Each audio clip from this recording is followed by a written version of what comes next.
Theos tells us that chaplaincy is often the place in which people connect with the message of Christ as good news, rather than through conventional church. So I've been looking across our diocese at some of the ways in which chaplaincy is expanding. Here is one particular story.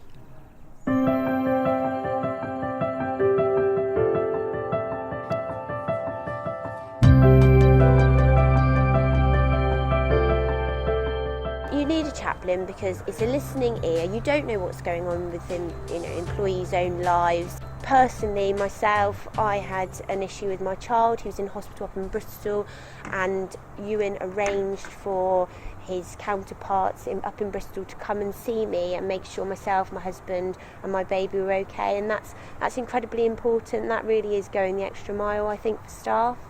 Chaplaincy is a marvellous opportunity to show the love of God and to care for people in the workplace, or perhaps with your neighbours with different forms of chaplaincy, people of any faith or no faith. To me, particularly those with no faith, it's such a privilege to get alongside them and show that somebody loves and cares.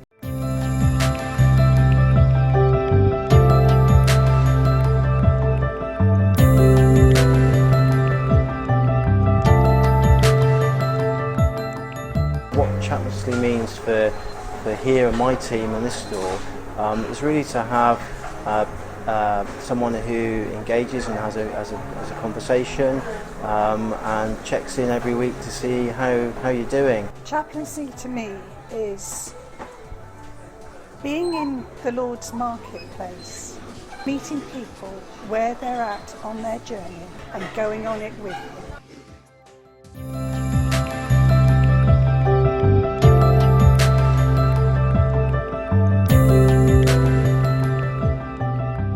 It's a real opportunity to actually reach sometimes the most vulnerable people in the community, and that's why it's so important for the community here, for the businesses here, and for the people of Taunton.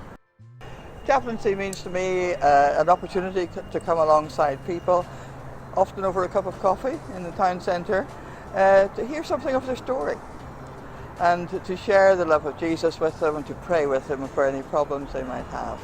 It's just such a privilege to be able to do that.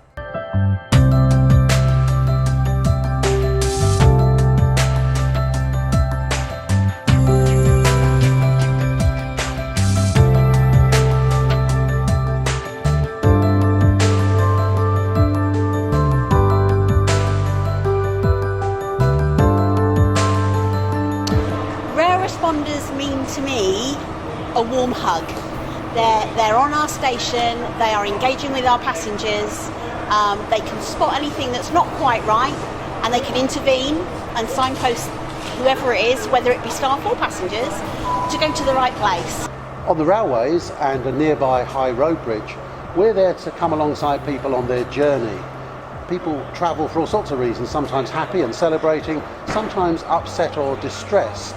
In the latter case, if needs be, we can listen ourselves and pass them on to our friends at Samaritans or signpost them to mental health services. It is a privilege, and as Christians, of course, we would always be prayerful for people. If they'd like to engage with us at a deeper level, we'll talk to them about how they can have a personal relationship with God through Jesus, who offers peace and hope in all of life's situations.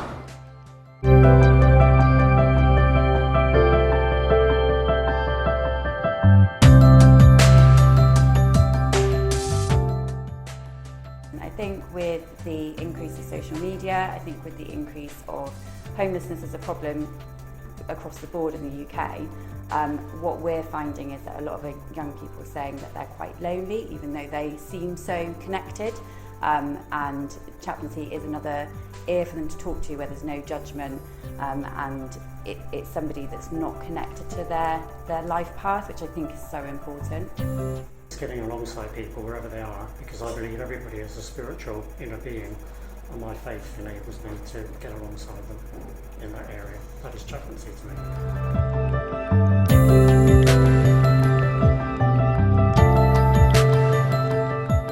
To me, chaplaincy means building up relationships with people, and in a care home that's a wonderful possibility, because many of the residents are long stay, I've been coming regularly once a week for the last 2 years, and some I've known during the whole of that time.